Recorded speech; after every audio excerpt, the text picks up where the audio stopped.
Welcome back to Grimverse History, where we uncover the strange and forgotten sides of history. Tonight, we return to the heart of the Roman Empire, a civilization that claimed to bring order to the world, yet perfected the art of cruelty. This story reveals what the Romans did to the wives of the warriors they conquered, a fate so dark it made death seem like mercy. They called Rome the Eternal Empire, the height of law, power, and glory. But behind the marble and gold, Rome hid something unspeakable. When their legions triumphed, they didn't just take land or treasure. They took what could never be replaced. For the wives of the defeated, death wasn't the end. It was the privilege they were denied. Because what Rome did next wasn't about survival. It was about domination, about turning grief into spectacle. And they called it justice. You hear it, sandals scraping stone, chains brushing the floor, a whisper of sobs behind a torchlit wall. The air smells of sweat and incense. You see them, women once noble, now broken, their silence louder than any scream. This isn't war. It's a ceremony of cruelty. Take a slow breath. Let the noise of your day dissolve into the dark. You're safe here, for now. If you love discovering the hidden truths of history, leave a gentle like and subscribe so you don't miss what time tried to erase. Dim the lights. Let the hum of your fan become the heartbeat of ancient drums. Slow your thoughts, because tonight you're not in your room. You're standing at the edge of a Roman triumph, where celebration was painted in someone else's pain. It's 146 BC. Carthage has fallen, and what the Romans did to the wives of their enemies was worse than death. The Empire of Chains. The story doesn't begin with a battle. It begins with silence. The kind that follows after shouting stops, when dust hangs heavy and the ground is warm from what used to be someone's home. Rome called this peace. They had a word for it, Pax Romana. But peace, for them, was a business model.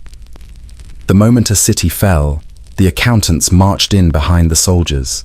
They carried wax tablets, not swords. They counted, not corpses, at least not in the usual way. 1 mark for a woman, half a mark for a child. And somewhere, on a quiet table in Rome, those numbers turned into gold. A Roman general standing over a smoldering field, the hem of his cloak brushing the ashes, his gaze fixed not on the dead, but on the living. They were his trophies, his merchandise, his spoils of victory, neatly categorized by age, by skin, by beauty, by obedience. Rome didn't conquer for glory.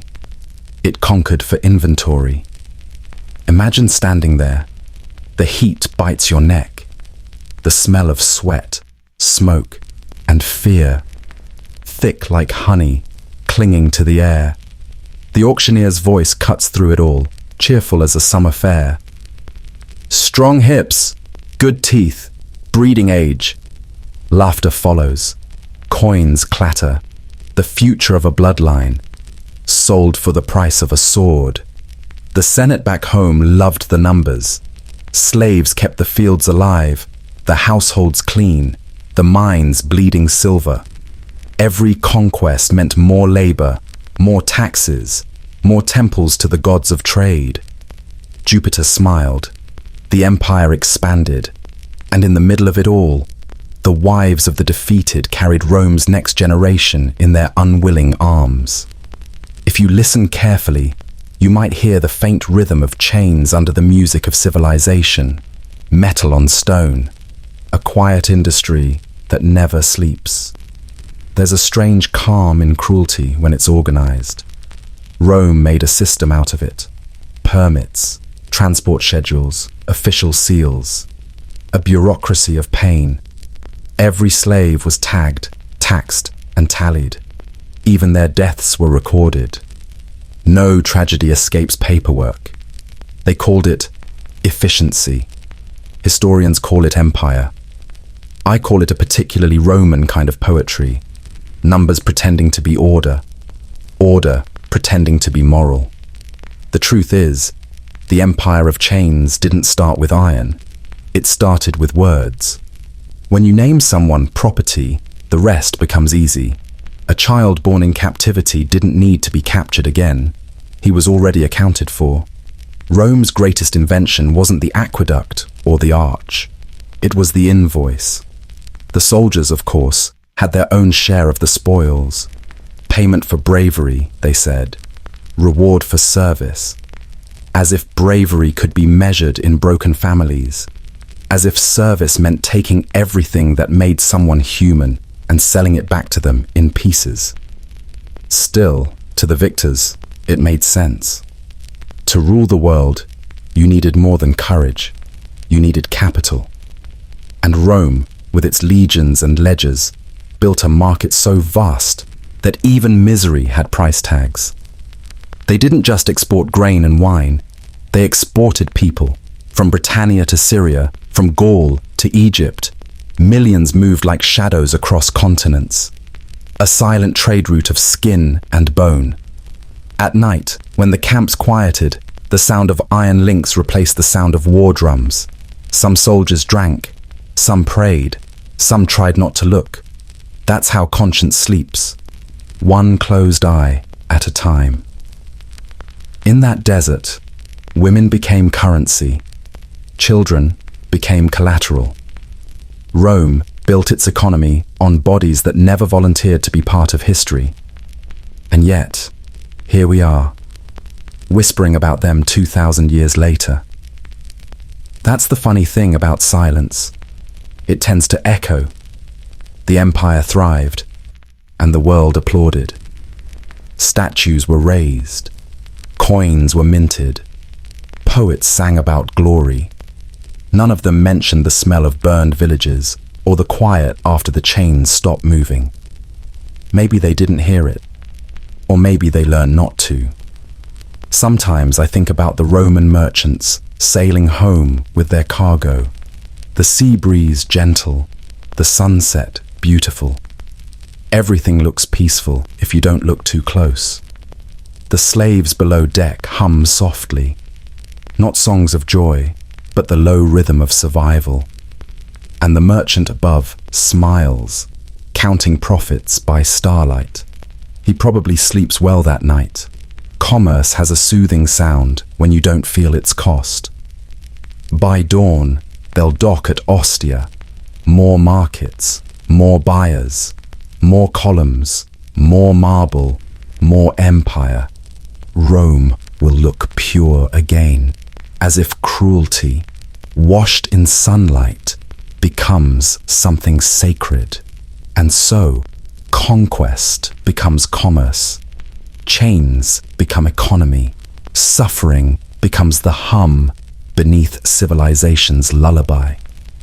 That's Rome's truest legacy. Not the architecture, not the language, but the quiet efficiency of human misery. And in the end, the empire of chains never really fell. It just learned to wear a suit. That's the kind of peace Rome left behind. Law and order of slavery, the machinery of legalized cruelty. There's something almost elegant about Roman cruelty. Not the chaos of barbarians, not the frenzy of war, but cruelty measured, signed, and stamped. Cruelty with paperwork. Rome didn't just conquer with swords. It conquered with clauses.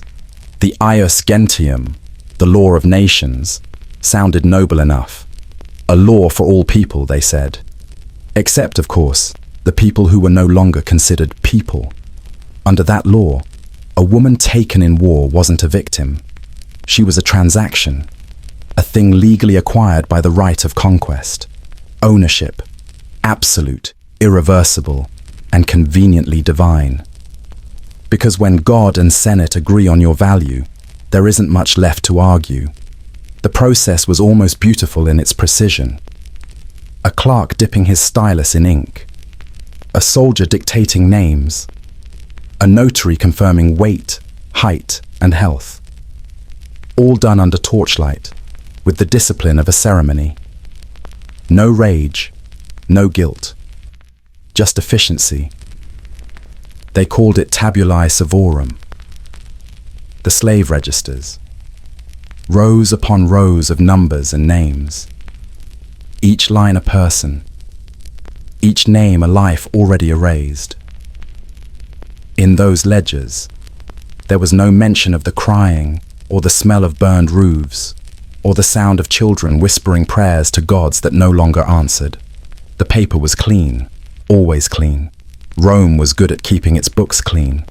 Somewhere in a marble hall in the Forum, a senator would run his finger down one of those columns of names. Property of the state, he'd say, and nod approvingly. He didn't see faces, he saw production. That's the brilliance of bureaucracy. It lets you look straight at evil without ever feeling like you've seen it. It wasn't chaos, it was order. And order to Rome was sacred. They turned cruelty into code. And when cruelty becomes law, you no longer need villains, only clerks. Outside, the salt wind carries the faint smell of iron. Inside, the ink smells like order. Both sting the nose in different ways. You finish your record. You close the tablet.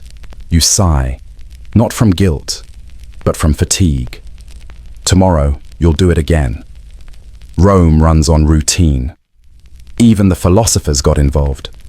Cicero wrote that slavery was a natural condition. Seneca, the Stoic, advised masters to be kind, not because cruelty was wrong, but because kindness made obedience last longer. It's funny how the wisest men of the age found comfort in calling oppression rational. There's a certain dryness to their morality, a logic so perfect it forgets to breathe. That's the danger of intellect without empathy. It can explain anything, even the sound of chains. The legal machine was self-sustaining. Slaves built the roads that carried them to their own markets. They mined the metal for their shackles. They farmed the grain that fed their masters. A circle so complete, it almost looked like harmony. Rome called this order. The world called it empire. The captives called it every name that never reached a record. Every part of their life was documented, except the parts that mattered. Births, deaths, punishments, sales, but not laughter, not love, not the quiet moments when they still remembered who they used to be. History forgets those because Rome wrote the story, and Rome preferred neat endings. There's something eerie about how stable it all felt. 5 centuries of slavery, uninterrupted, unquestioned, unashamed. Children born into chains were listed like livestock. Some never even saw the world beyond the estate walls. They grew up believing the sky belonged to someone else. And in a way, it did. Freedom wasn't abolished. It was just privatized.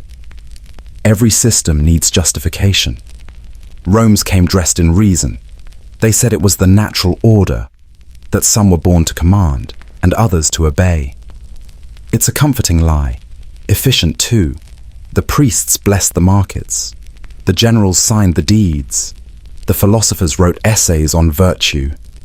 Everyone had their role. Everyone slept well. That's the secret of institutional evil. It doesn't need monsters, just maintenance. Sometimes, when I imagine those marble halls, I think about the sound, not the shouting, not the crying, but the quiet after. The quiet of men convinced they've done nothing wrong. That silence might be Rome's greatest invention. A silence built from laws, logic, and paperwork.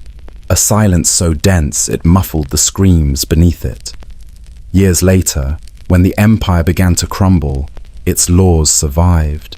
The codes were copied, translated, reused.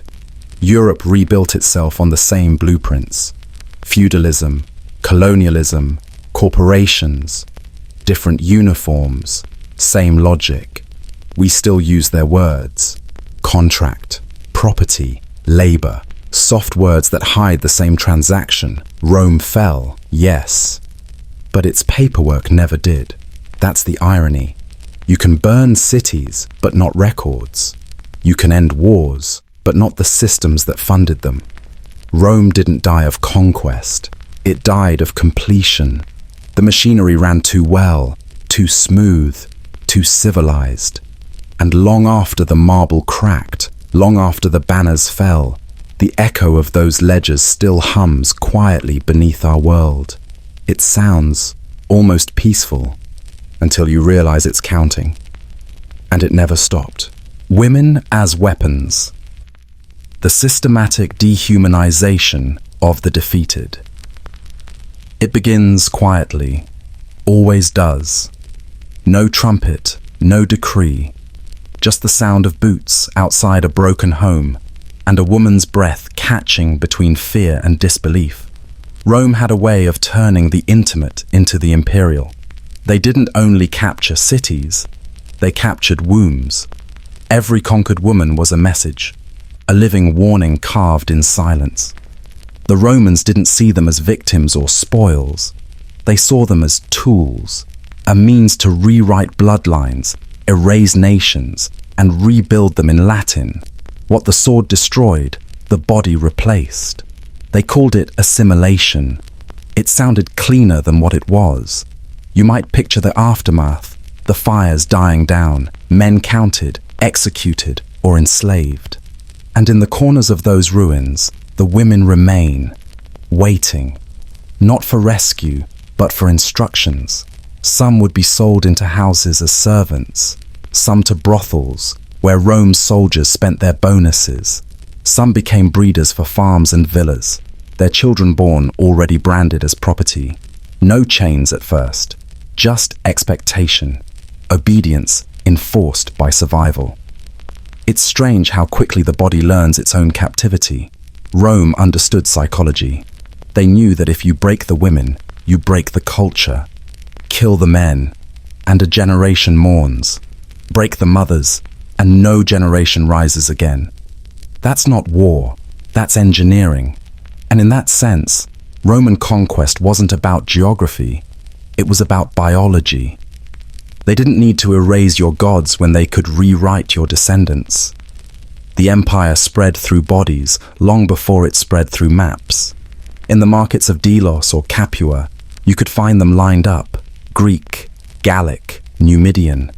Faces turned downward, eyes trained not to meet another's. Traders whispered prices, judging fertility like cattlemen judging weight. A healthy woman meant a future crop. Some called it mercy. After all, they weren't killed. But mercy, when it becomes profitable, is just cruelty in better packaging. There's something deeply Roman about how they ritualized it.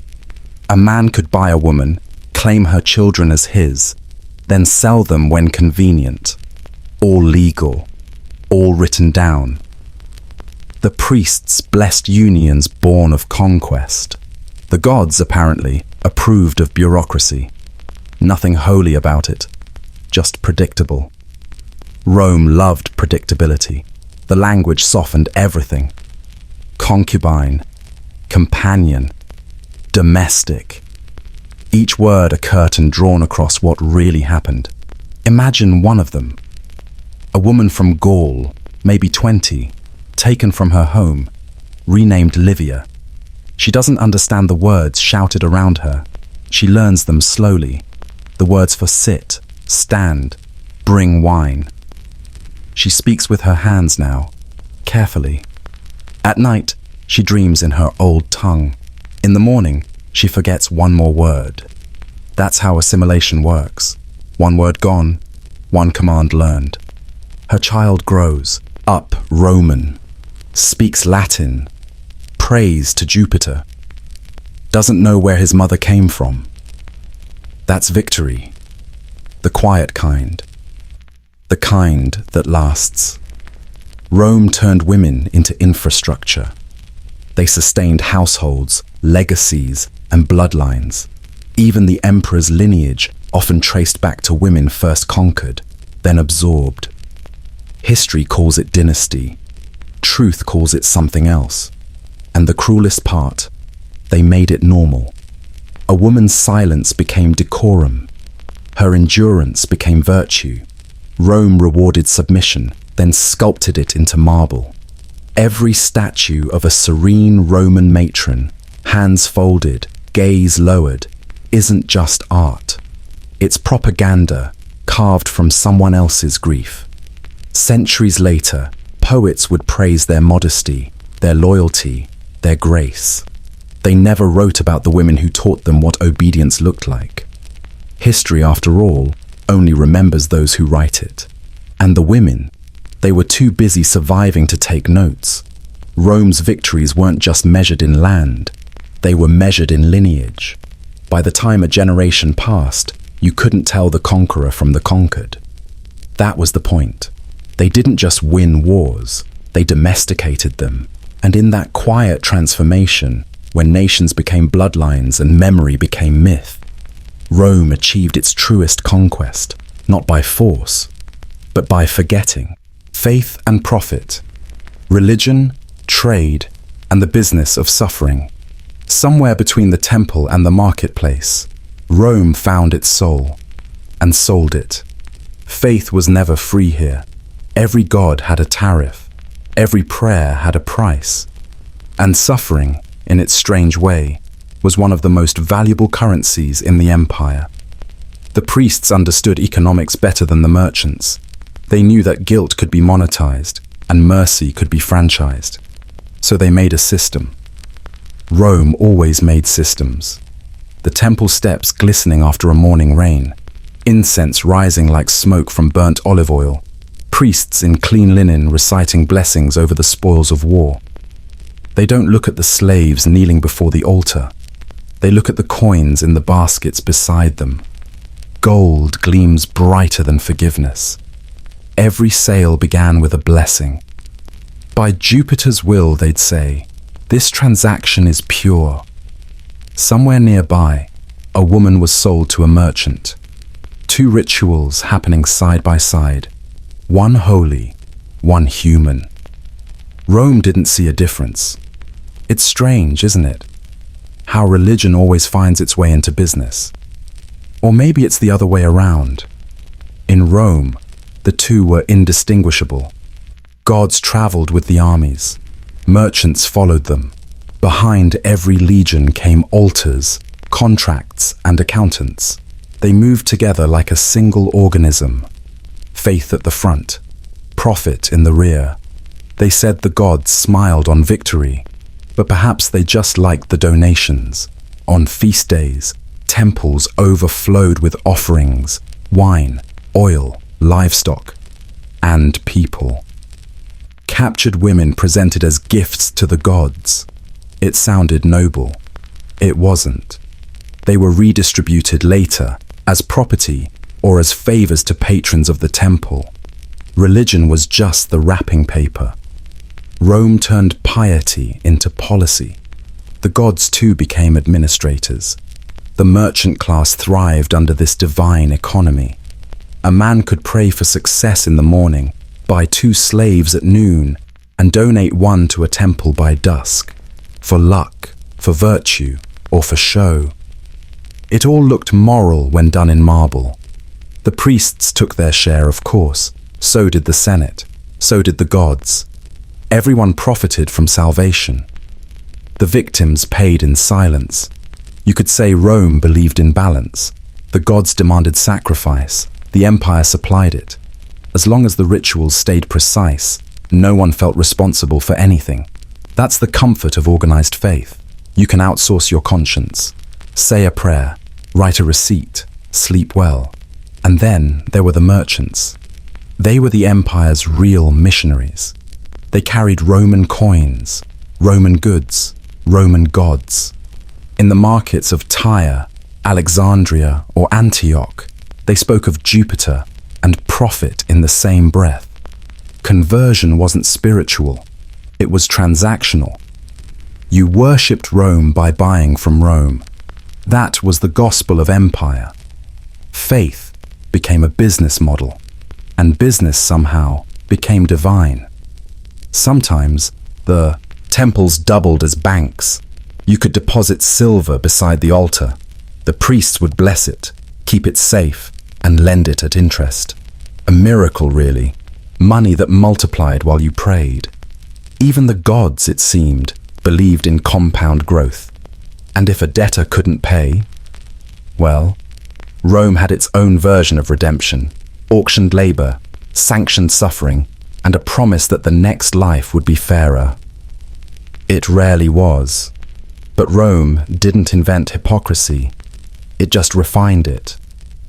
They believed their gods wanted order, and order required obedience, and obedience required hierarchy. So they blessed it all.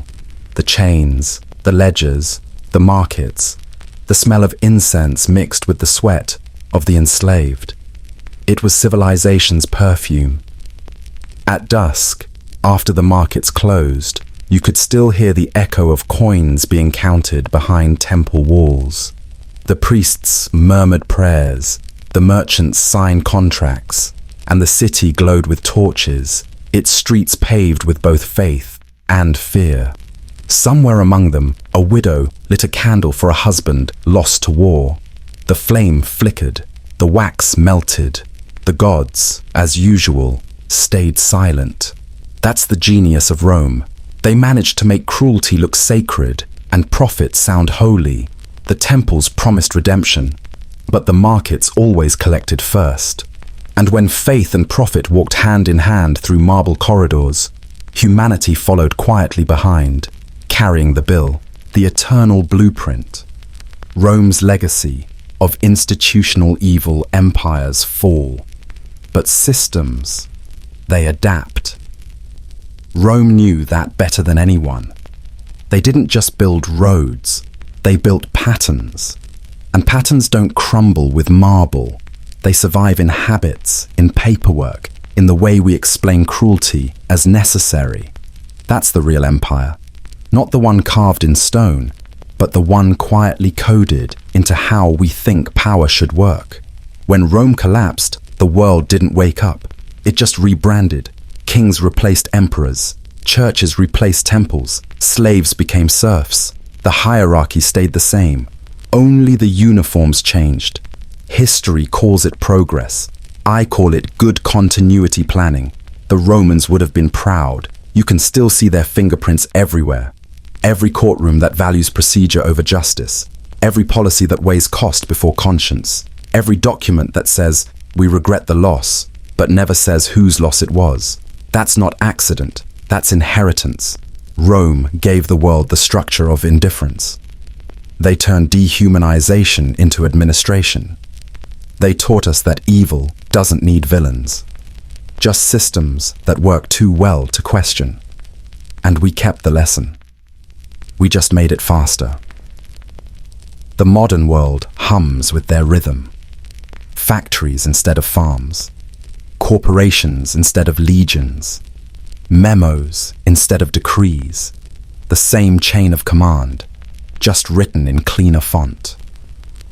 1,000 years after the last Roman legion marched, we still speak their language when we talk about control, authority, order, productivity. Words polished by time until they sound reasonable again. It's amazing how civilized evil can sound once it's properly formatted. Sometimes I imagine a Roman bureaucrat time-traveling into an office tower. He'd feel right at home. The marble is gone, sure, but the filing systems? Perfect. The titles? Even better. Manager, director, chief executive. He'd smile and say, "Ah, yes, the Senate lives." And he wouldn't be wrong. Rome's logic survives because it's convenient. Dehumanization is efficient. It simplifies everything. It lets you feed the machine without looking at the fuel. We build systems for comfort and then wonder why they feel cold. We praise order and forget that order was what made the whips fall on schedule. The Romans would call that discipline. We call it professionalism. The line between them is thinner than we'd like to admit. Even morality in our world sounds Roman. We measure goodness by compliance. We applaud those who follow procedure. And when the procedure hurts someone, we say, it couldn't be helped. That's not conscience. That's Latin logic still echoing across 2 millennia. Because once you learn to obey structure over empathy, you don't need cruelty. You just need paperwork. The funny thing is, Rome never hid what it was. They wrote their ruthlessness into law, chiseled it into triumphal arches, paraded it down the streets. They were honest about conquest. We, on the other hand, prefer it subtle, digital, polite. We write our own chains in legal code and call it policy. We build walls of comfort and call it civilization. We trade time for wages and call it progress. But at the root, it's the same old idea. Some lives serve, some lives rule, and the ledger balances beautifully. If you listen closely, the hum of the modern world sounds suspiciously Roman. The clicking keyboards, the turning gears, the endless reports measuring productivity and loss. It's the same old symphony, less blood, more paperwork. But the rhythm hasn't changed. Maybe that's the truest legacy of Rome, a machine that outlived its masters. It doesn't need an emperor now, it just needs compliance.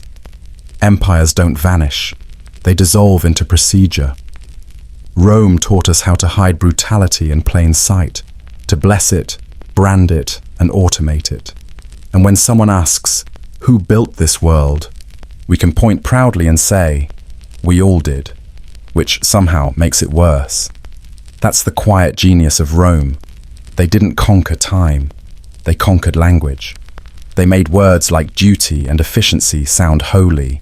They made cruelty feel administrative. And long after the ashes cooled, the system kept breathing through us. You can still hear it, if you listen closely enough, that low, calm voice of empire whispering, this is just how things are. And for most of us, it still is. The night quiets now. The echoes fade. Even the chains, once loud, grow still. You can almost smell the smoke of that ancient world, still clinging faintly to the air. A whisper of ash, a memory of iron cooling under moonlight. Somewhere in the distance, the empire sleeps, its monuments breathing in the dark. And here you are, sitting at the edge of the centuries, eyes half closed, listening to the hum of history settle back into silence. We've walked through ruins tonight, not just of stone, but of what people once believed was order, was peace. Now, let's return, back to the softness of your room, the sound of your own breath, the quiet world still turning outside your window. The past closes its doors gently, like an old book finding its rest. If you felt something stir while listening, a shiver, a thought, a question that won't quite fade, leave a small light behind. Press like, share this story with another wanderer. And if you wish to keep traveling through forgotten ages, subscribe to my channel and walk with us again when the night grows quiet. Goodbye, and we will meet again.